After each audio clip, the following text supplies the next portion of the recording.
প্রথম ছোটে কি প্রশ্ন করবো তোমার সব আমি বুঝে উঠতেছি না। আমি আপনার কাছে একটা কথা জানবার চাই, আল্লাহ এত সুন্দর করে এই পৃথিবী সাজাইল, কত সুন্দর আসমান, তার মধ্যে তারকারাজি, চন্দ্র সূর্য গ্রহ নক্ষত্র, কত সুন্দর পৃথিবী। এই পৃথিবীকে সুফলা সুজলা করে আল্লাহ তাআলা সৃষ্টি করলো আমাদের জন্য, ফলমূল কত কিছু, কত ফুল ফল দিয়ে, সাগর পাহাড় ইত্যাদি ইত্যাদি। এই সৌন্দর্যের কোনো শেষ নাই। তার মধ্যে আল্লাহ তাআলা এই পৃথিবীতে আমাদেরকে তার নিজের সুরত দিয়া সৃষ্টি করে, ইন্নাল্লাহা খালাকাল আদম আলা সূরাতিহি, আল্লাহ নিজের সুরত দিয়ে আমাকে বানাইছে। কিন্তু কয়দিন পরে আমরা কেউ থাকুম না, এই পৃথিবীও থাকবে না, এটা ধ্বংস করে হলে বললায়। আচ্ছা, আল্লাহ এত সুন্দর করে এত শখ করে এই পৃথিবী বানাইয়ে এরপরে আল্লাহ যে ধ্বংস করব, এই ধ্বংস করে আল্লাহর লাভটা কি, আর ধ্বংস না করলে আল্লাহর ক্ষতিটা হবে কি? এইবারের নিয়ম হইল বন্ধনা গান হইতে প্রশ্ন আর উত্তর আরম্ভ হয়ে যায়। আজকের পালা হায়শর কিয়ামত দিয়েছে সভায়, কিয়ামতের ভাগটাই আমাকে দিয়েছে কর্তাপক্ষ যারা। হাসরের পক্ষে আবুল সরকার মানিকগঞ্জে খাড়া, প্রথমবারে আমার কাছে করল জিজ্ঞাসা, আল্লাহ পাক এই পৃথিবী গড়িল যখন, আল্লাহ এই পৃথিবী করলো আবার ধ্বংস করবে, তিনি জিজ্ঞেস করে যায়, আল্লাহর কি লাভ ক্ষতি বলো না আমায়। আবার রাসূল সাল্লাল্লাহু আলাইহি ওয়াসাল্লাম দয়াল নবী হাদিসের মধ্যে বলেছেন যে তিনি বললেন একটা কথা, ইবনে মাসউদ রাদিয়াল্লাহু তাআলা আনহু থেকে বর্ণিত কথাটা হাদিসে, বলে যে পৃথিবীটা এটা ক্ষণস্থায়ী, এখানে থাকার জায়গা না, এটা পরীক্ষা কেন্দ্র। ছাত্ররা যেমন স্কুলে যায় পরীক্ষা দেয়, এই পৃথিবীটা হচ্ছে পরীক্ষার স্থল। আমি এখানে এই দুনিয়া বিমুখ হতে চাই, আমি আল্লাহমুখী হতে চাই। আমি যত তাড়াতাড়ি তার কাছে যাব, আমার কাছে তত তাড়াতাড়ি ভাল লাগবে। যতক্ষণ না আমি আমার প্রভুর নিকটে পৌঁছবো, ততক্ষণ পর্যন্ত আমার একটু ভাল লাগবে না। এটা অল্প সময়ের জন্য এখানে আসা, এটা পরীক্ষার কেন্দ্র। ভালো করলে ভালো ফল পাবে ওই না হাসরে, মন্দ করলে দোজকের আগুনে পুরাইয়া আরো কঠিন শাস্তি দিবে আল্লাহ পরবারে। হ্যাঁ, অল্প সময়ের জন্য বলে ভাঙে কেন, পৃথিবী ধ্বংস করবো কেন, তার অনন্ত এরকম বহু অগণিত পৃথিবী আছে, তার অনেক সৃষ্টি আছে। এটা তো একটা ছোট্ট পৃথিবী, আমরা এটা সম্বন্ধে জানি, বিজ্ঞান অনেক কিছুই আবিষ্কার করতে পারেনি এখন পর্যন্ত। আমরা শুধু এই একটা পৃথিবী নিয়ে আছি, আরো অনন্ত কোটি পৃথিবী ব্রহ্মাণ্ড সৃষ্টি করে রেখেছে, তার লীলার শেষ নাই। কত কিছু সে সৃষ্টি করে রেখেছে সেই জানে ভালো।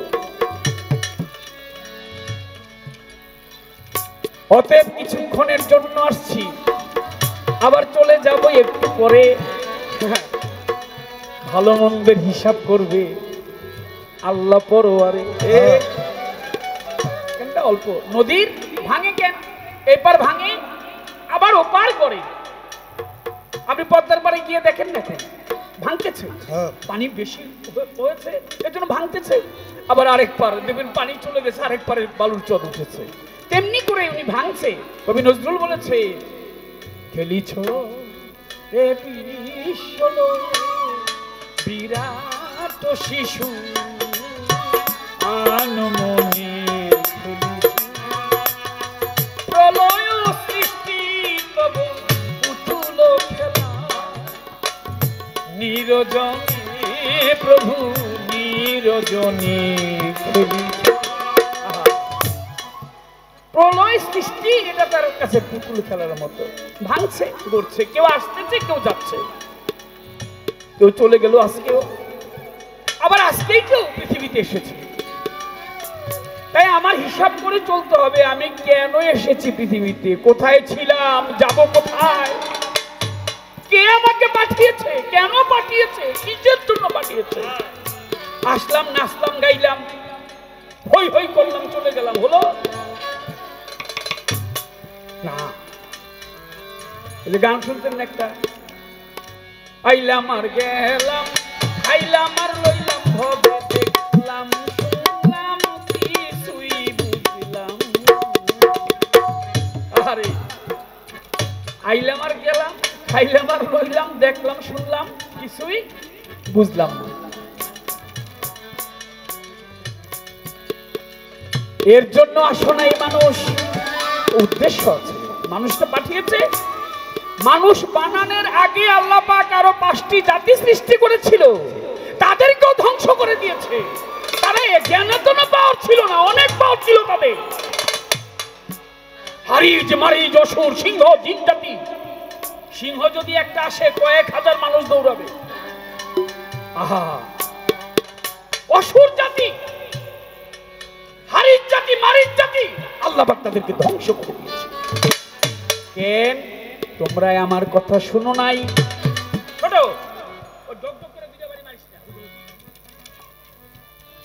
তোমরা আমার কথা শুনো নাই, আমি যেভাবে চলতে বলেছিলাম তোমাদেরকে, তোমরা সেইভাবে চলো নাই।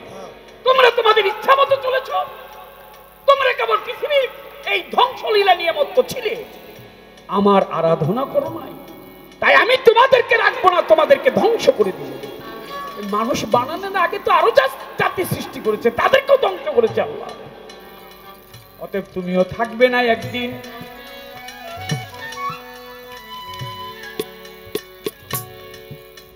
মন তোমারে বলি, এখনো সময় আছে, যাও সোজা পথে চলি। তুমি একদিন থাকবা না। ভাবুক কবি পাগল বিজয় সরকার বলেছে, ওরে দুদিনের দুনিয়া মুসাফির, চল ফিরে যাই ঘরে। এই সংসার মাঝে সকাল সাজে, কত সাজে নর নারী সেজেছে রে, মুসাফির ফিরে চলো যাই ঘরে। তুমি একটু পরেই তুমি বাড়ি পর্যন্ত যেতে পারবে কিনা এটা তুমি নিশ্চিত না। বাচ্চারা স্কুলে গিয়েছে, ওরা জানে না সকালবেলা বাবা মা আদর করে ওদেরকে টিফিন দিয়ে দিয়েছে, খেয়ে আবার সময় মতো স্কুল থেকে নিয়ে আসবে। আশা হলো না তো বাড়ি পর্যন্ত। আমি প্রতিদিন ফেসবুকে দেখে, আমি 3-4 দিন খুবই মর্মাহত ছিলাম, খুবই মনটা কাঁদতেছিল শিশু বাচ্চাদের জন্য। আমার ফ্রেন্ডের বাচ্চারাও ছিল সেখানে, 2জন আমার এক বন্ধুর ভাগিনাও মারা গেছে এবং ভাতিজাও মারা গেছে, এই উত্তরারি। মনটা সহ্য করতে পারতেছিল, কি আনন্দ খুশি ছিল, আনন্দটা কোথায় চলে গেল, থাকলো না, পরিবর্তন হয়ে গেছে অল্প সময়ের মধ্যে। এই যতক্ষণ বেঁচে আছো প্রভুকে ডাকো, আল্লাহকে ডাকো। তোমাদের জানাই, মালিকের কাছে জবাব দিতে পারবা যখন যাবে মালিকের ঠাই।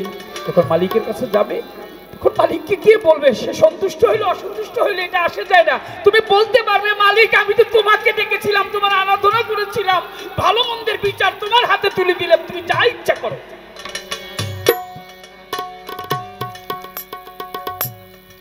এটাই যেন তোমার জন্য হয়। আর তুমি যদি ভাবো যে না, ওই যে আইলাম আর গেলাম, খাইলাম লইলাম, নাচলাম কুদলাম, ফাল পারলাম কতক্ষণ, তোমার মতো এর আগেও বহু ফাল পারছে। সর্বশেষ ঠিকানা হয়েছে 3.5 হাত মাটির ঘর।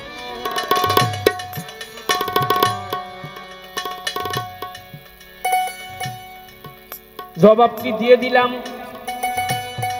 এবার প্রশ্ন করব তারে, বন্ধনায় আসর থেকে যখন পাল্লা, হাসর কিয়ামত ধরে, কিয়ামতের ভাগটায় আমার হাসর গাবে তিনি, আশা করি সুন্দরভাবে বুঝাইবে জ্ঞানী। হাসর সম্বন্ধে আমার জিজ্ঞাসা রয়ে,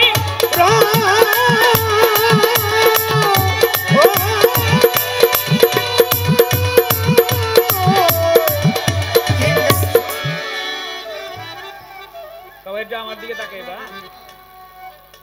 আমার দিকে তাকাইলে কি হইব, আমি যদি স্টপ করতে বলি তাহলে তোমরা পারবা, আর যদি মনে করো তালের উপরে থাকো খালি ডুকুর ডাকুর করো, বাজারে আসতে বাজাও, মজা লাগবো, মনে লাগবে। একটা হলো মনের, আর একটা হলো শরীরের।